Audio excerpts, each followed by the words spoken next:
శ్రావణ శుక్ల పంచమి గరుత్మంతుణ్ణి పూజించాలి. ఆ రోజు గరుడ పంచమి. దీని వెనక ఒక గొప్ప గాథ ఉన్నది. ఒకప్పుడు గరుత్మంతుడు పాముల మీద పగపట్టి, పాములు నాకు ఆహారం కావాలని ఇంద్రుడి దగ్గర, విష్ణువు దగ్గర వరం పొంది పాముల్ని విచ్చలవిడిగా తినేసేవాడు.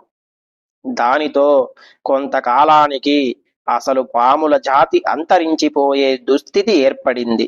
మా నాగజాతి నశించిపోతుందని భయపడిన వాసుకి మొదలైనటువంటి పెద్దలు కొందరు గరుత్మంతుణ్ణి చేరి, స్వామి, మాలాంటి పెద్దవాళ్ళనేమో గౌరవిస్తావు, నన్ను, ఆదిశేషుణ్ణి, కర్కోటకుణ్ణి ఇలాంటి వాళ్ళని గౌరవిస్తున్నావు, ఇంకా తక్కిన పాముల్ని మాత్రం నువ్వు పగపట్టి మరీ తింటున్నావు.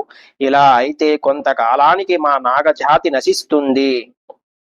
కాబట్టి మా జాతిని రక్షించుకోవడానికి నీతో ఒక ఒడంబడిక చేసుకుంటాం. మా మాట కాదనకు అనగా, ఆదిశేషుడు వాసుకి అన్న గౌరవం చాలా ఉన్నవాడు కనుక గరుత్మంతుడు మీరేం చెబితే అదే చేస్తాను అన్నాడు. ప్రతి మాసము ఒక తిథి నాడు, ఒకరోజు మాలో ఒక పాము నీకు ఆహారంగా వస్తుంది. ఆ పాముతో పాటు కొంత అన్నం కూడా పంపుతాం. అంటే నైవేద్యంలాగా.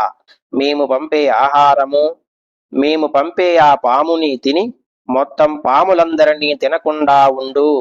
ఈ ఒడంబడిక వల్ల నెలకు ఒక్క పామే మరణిస్తుంది కనుక మా జాతి అంతరించిపోకుండా ఉంటుంది. నీకు విష్ణువు, ఇంద్రుడు ఇచ్చిన వరములు భ్రష్టం కాకుండానూ ఉంటాయి. కాబట్టి దయతో ఈ పనికి అంగీకరించమనగా గరుత్మంతుడు తప్పనిసరిగా అంగీకరిస్తాను అన్నాడు. అలా ఒడంబడిక చేసుకున్న తిథి శ్రావణ మాసంలో శుక్లపక్షంలో వచ్చే పంచమి తిథి.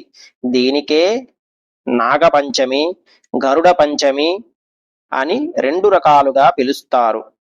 ఈ పంచమి నాడు వాసుకి మాట ఇచ్చాడు గరుత్మంతుడు.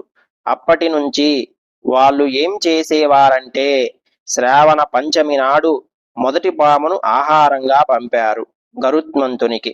పాముతో పాటు చలివిడి, చిమ్మిలి, కొన్ని రకాల ఆహార పదార్థాలను కూడా పంపారు. వాటిని తిని మిగతా పాముల్ని చంపడం మానేశాడు గరుత్మంతుడు.